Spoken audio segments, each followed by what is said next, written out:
دوسرے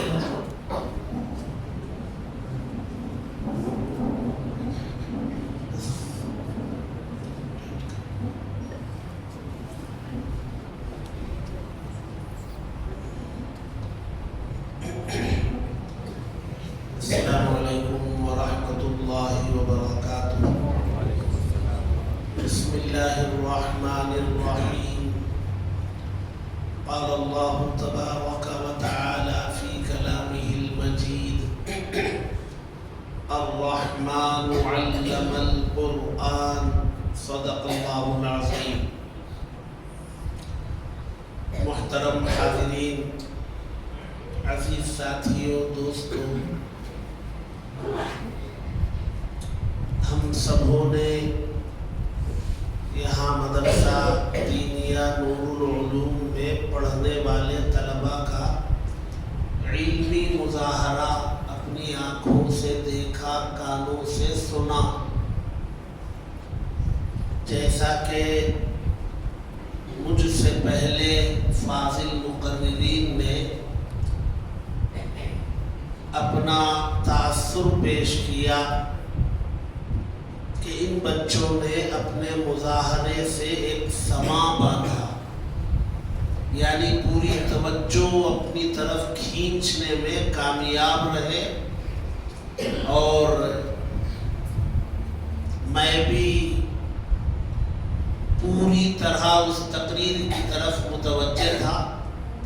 ان دونوں بچوں نے جو تقریر کی،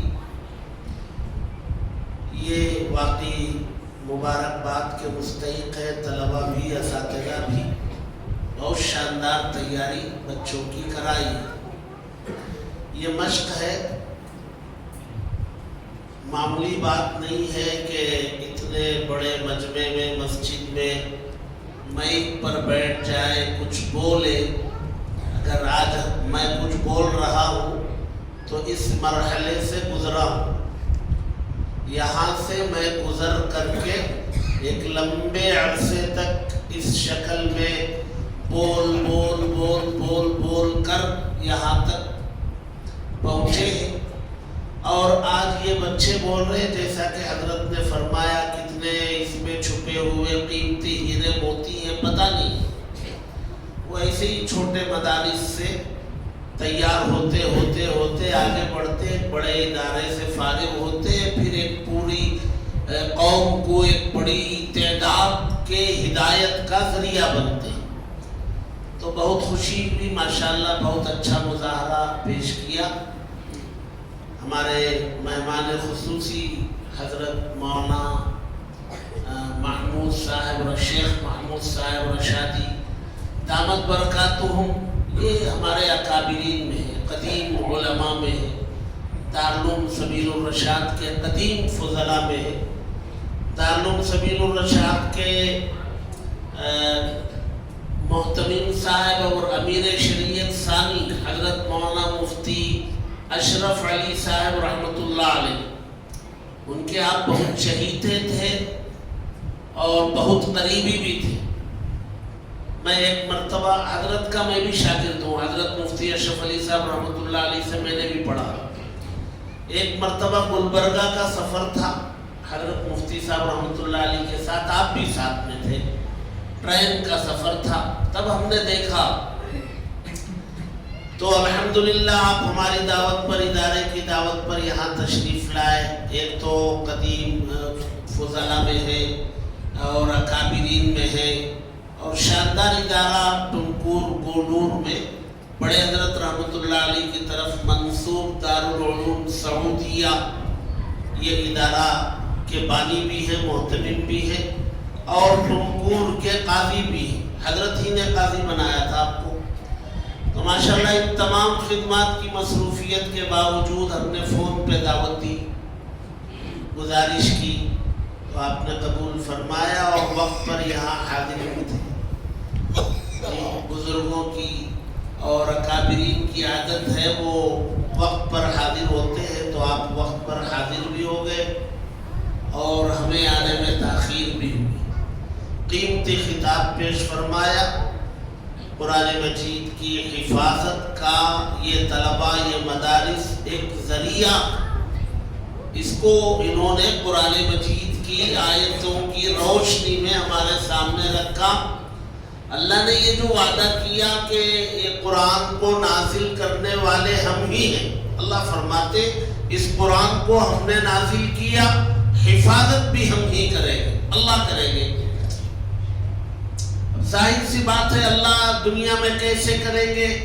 سبب کے درجے میں کریں گے۔ جیسے آدمی بیمار ہوتا ہے، بیماری دینے والے بھی اللہ اور صحت بھی اللہ ہی دیتے ہیں، لیکن دنیا میں صحت کے لیے ہمیں حکم دیا کہ آپ ڈاکٹر کے پاس جاؤ، آپ وہاں سے دوائی لو، دوائی استعمال کرو۔ دوائی میں صحت نہیں ہے، صحت تو اللہ تبارک و تعالیٰ دیتے ہیں۔ اگر دوائی میں صحت ہوتی، آپ کو سمجھنے کے لیے بتاتا ہوں، ہمارے قریب میں جے دیوا ہاسپٹل ہے جو ایشیا کا سب سے بڑا دل کا ہاسپٹل۔ وہاں روزانہ 40-50 سرجری ہوتی ہے دل کی، اوپن ہارٹ، اور آپریشن تھیٹر بھی ایک نہیں ہے، کئی ایک ہے۔ تو آپ کسی دن وہاں چلے جائیے، صبح 9-10 بجے جا کے آپریشن تھیٹر کے باہر کھڑے ہو جائیے اور شام 5-6 بجے تک رکے رہے۔ پیشنٹس اس میں جاتے رہیں گے اور آپریشن ہوتا رہے گا، باہر آتے رہیں گے۔ اندر آپریشن تھیٹر میں ڈاکٹروں کی ایک ٹیم رہتی ہے پوری، وہ ٹیم اندر رہے گی۔ فرض کیجئے کہ 10 مریض اندر گئے آپریشن کے لیے اور 10 میں سے 7 زندہ واپس آتے ہیں، اور ڈاکٹر کہتے ہیں کہ آپریشن کامیاب ہوا، اور 3 کے بارے میں ڈاکٹرز کہتے ہیں کہ نہیں، ہم نہیں بچا سکے، انتقال کر رہے ہیں۔ سوال یہ ہے کہ ڈاکٹرز کی ٹیم وہی ہے، آپریشن کے اوزار وہی ہیں، تھیٹر وہی ہے، سب وہی ہے، 7 زندہ 3 مردہ کیوں آئے؟ اصل ڈاکٹروں کے ہاتھ میں کچھ تھا ہی نہیں۔ وہ اللہ تبارک و تعالیٰ 7 کو زندہ رکھنا چاہتے تھے، 7 زندہ آئے، اور 3 کو مارنا چاہتے تھے، وہ مردہ واپس آئے۔ تو صحت، بیماری، زندگی، موت سب اللہ کے قبضے میں۔ اللہ تبارک و تعالیٰ دنیا کو سبب کے درجے میں چلائے۔ اب قرآن کی حفاظت اللہ کریں گے، کیسے کریں گے؟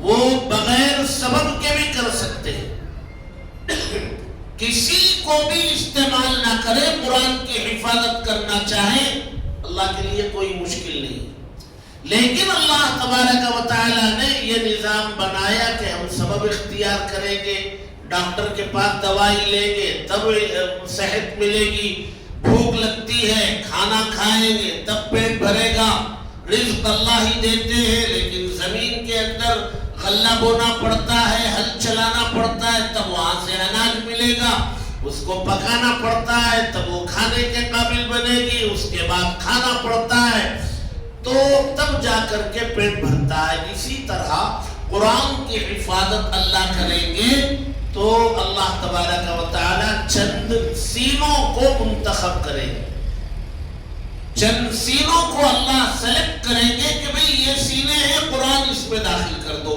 یہاں محفوظ رہے گا۔ یہ سلسلہ بھی حضرت مولانا عبدالستار صاحب نے آپ کو بیان کیا کہ صحابہ اکرام میں حافظ تھے، سب سے پہلے اللہ کے نبی حافظ، پھر صحابہ حافظ، پھر صحابیات حافظ، شاندار تقریر کی انہوں نے، لیکن ہم لیٹ آئے نا، ہم کیا کریں، 2:15 ہو گئے، کتنی دیر بٹھائے رکھیں گے، نماز بھی پڑھنا ہے، کھانا بھی کھانا ہے، پھر رخصت بھی ہونا ہے، تو اس لیے انہوں نے بھی مختصر کی، ہمیں بھی لمبی نہیں کرنی، ہم بھی ختم کر رہے ہیں۔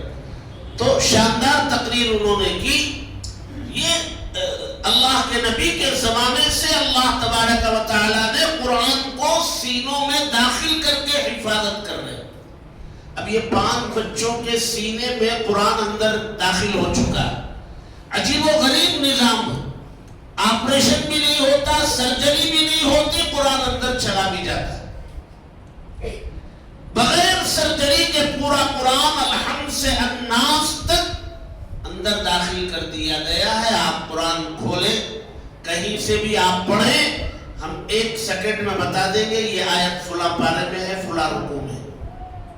آپ کا کمپیوٹر دیر کرے گا بتانے میں کہ یہ آیت کہاں ہے, ہم کمپیوٹر سے پہلے بتا دیں گے کہ یہ آیت فلاں جگہ ہے. کیوں؟ اللہ کا نظام ہے, ہمارا کمال نہیں ہے, اللہ کا نظام. اللہ نے یہ نظام چلایا. اچھا ایک بات بتا کے بات ختم کروں. ہمارے نبی کو جب نبوت عطا کی گئی مکہ مکرمہ میں, جب آپ کی عمر کتنی تھی؟ بولو بھائی. 40 سال تھی. نبی بنائے جانے کے بعد ہمارے نبی مکے میں کتنے سال رہے؟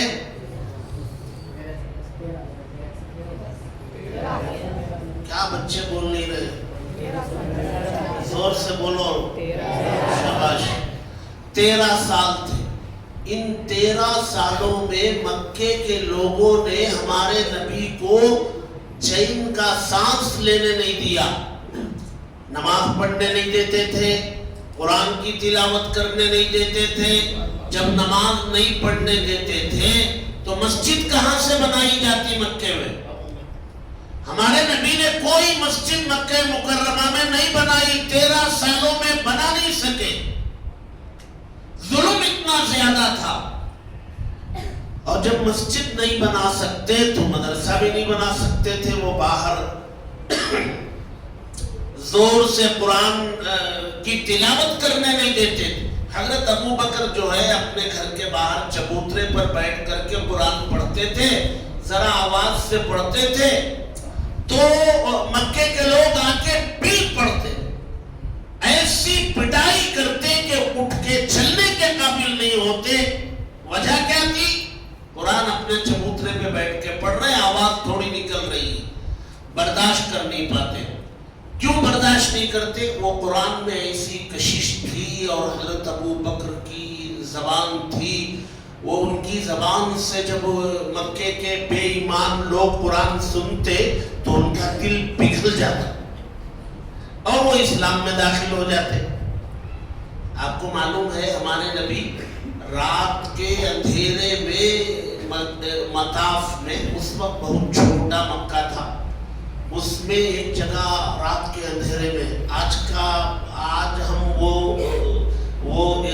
تصور نہیں کر سکتے کہ اس زمانے کی اندھیری رات کیسی ہوتی. چونکہ آج جو ہے ہر جگہ روشنی ہے. ہم کئی مرتبہ رات کے جلسوں میں دیکھے, رات کے جلسوں میں ہے اچانک بجلی چلی گئی اور وہ جنریٹر کے اسٹارٹ ہونے میں 2-4 منٹ لگتے تو 200-250-300 لائٹ جل جاتے سیکنڈ میں. ہر ایک اپنے ڈالا روشنی, چاروں طرف روشنی. تو آج ہم اندھیرے کا تصور نہیں کر سکتے. اس زمانے میں یہ سب تو تھا نہیں, نہ لائٹ نہ بجلی نہ کچھ. مشعل جلتی تھی, چراغ جلتی تھی, ہوا سے بجھ جاتی تو دوبارہ چلانے میں بہت وقت لگتا تھا.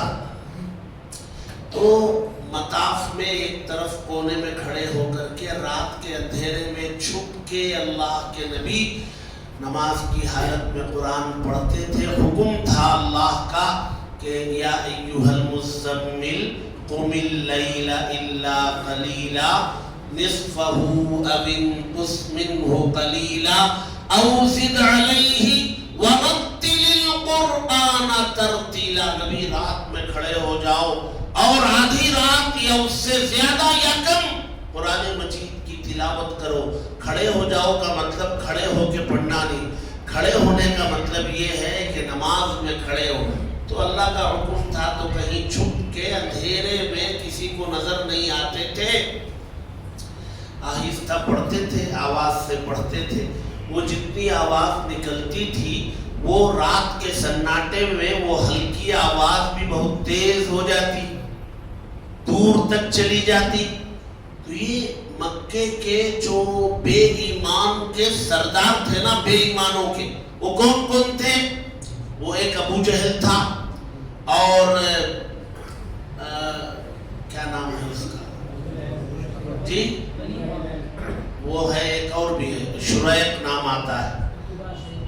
ہاں, یہ لوگ رات کی تاریکی مٹی میں کالی کملی اوڑھ کے چھپ کے آتے تھے. کٹر یہ لوگ کفر میں ہیں. آج کے جو کٹر لوگ حکومت کر رہے ہیں نا ان سے زیادہ کٹر. لیکن رات کو کالی کملی اوڑھ کے چھپ کے آتے تھے اور اللہ کے نبی جس کونے میں کھڑے ہوتے تھے وہاں دور بیٹھ کر کے چھپ کے اللہ کے نبی کی زبان سے کلام سنتے تھے اور پھر ختم کرنے کے قریب چھپ کے نکل جاتے تھے. کبھی کبھی راستے میں ٹکراؤ ہو جاتا تھا. یہ جو بے ایمان لوگ آتے تھے یہ آپس میں ٹکرا جاتے تھے, پھر پوچھتے تو کون, تو راز کھل بھی جاتا تھا. اور پھر کہتے بھی تھے یار یہ کلام تو محمد کا نہیں ہے صلی اللہ علیہ وسلم, یہ اللہ کا کلام ہے, یہ سچے نبی ہے, لیکن ہم لوگ نہیں مانتے ہیں. ضد وہ لوگ کہتے ہیں. کوئی بھی آ کے پوچھتا کہ آپ کے یہاں نبی کا دعویٰ کرنے والے جو ہیں عبداللہ کے بیٹے محمد صلی اللہ علیہ وسلم, یہ کیا اپنے دعوے میں سچے ہیں؟ تو یہ ابو جہل, یہ امیہ ابن خلف, یہ سب کہتے نہیں وہ بالکل سچے نبی ہیں. پھر آپ کیوں نہیں مانتے؟ میں نہیں مانتا, مجھے ضد ہے. خاندانی بھی ضد تھی اور وہ عہدوں کا بھی چکر تھا, سرداری کا چکر تھا, تو ضد میں نہیں مانتے تھے, باقی سب مانتے تھے. تو یہ قرآن مجید جو ہے اس میں ایک کشش اللہ نے رکھی ہے. وہ مکے میں آواز سے پڑھنے بھی نہیں دیتے تھے, تو مدرسہ کہاں سے بنا لیا جاتا؟ ہمارے نبی نے نہ مکے میں مسجد بنائی نہ مدرسہ بنایا, لیکن مدرسہ بنانے کی ایک شکل اختیار کی اور امت مسلمہ کو ہم سب کو بتایا دیکھو کوئی علاقہ یا کوئی ملک یا ملک کا کوئی حصہ ایسا ہے جہاں آپ کو مسجد بھی بنانے نہ دیا جائے, مدرسہ بھی بنانے نہ دیا جائے, نماز پڑھنے بھی نہ دیا جائے, قرآن کی تلاوت بھی نہ کرنے دی جائے, تو تب بھی آپ خاموش نہیں بیٹھنا. ایک چھوٹے سے گھر کو جس کو لوگ تو گھر سمجھیں, لیکن اس گھر میں تم قرآن پڑھنے پڑھانے کا سلسلہ جاری رکھنا. اس زمانے میں اللہ کے نبی نے ایک صحابی تھے, ان کا نام تھا ارقم, حضرت ارقم رضی اللہ تعالی عنہ. ارقم کے معنی ہے بہت زیادہ لکھنے والا, پڑھنے والا, علم والا. ہم لوگ جو ہے یہ کوئی آئے ہم سے نام پوچھنے, پوتا ہوا, نواسا ہوا, نام بتا دیجئے, ہم لکھتے ہیں بھئی محمد ارقم رکھ دو. یہ کیا ارقم نام ہے, اچھا نہیں لگ رہا ہے, نیا نام دو. آج میں اپنا رزلٹ سنا رہا تھا, بچوں کو انعام تقسیم کر رہا تھا صبح میں, یہ ہمارے ذمہ داران سب تھے, عجیب عجیب نام آئے اس میں. تو ہم ہر نام پر بولتے تھے بھئی یہ کہاں ایک نام, اچھا خیر چھوڑیے, عجیب عجیب نام, یہ نام رکھنا چاہیے. ارقم, محمد ارقم, ارقم احمد, یہ مذہب اسلام کا پہلا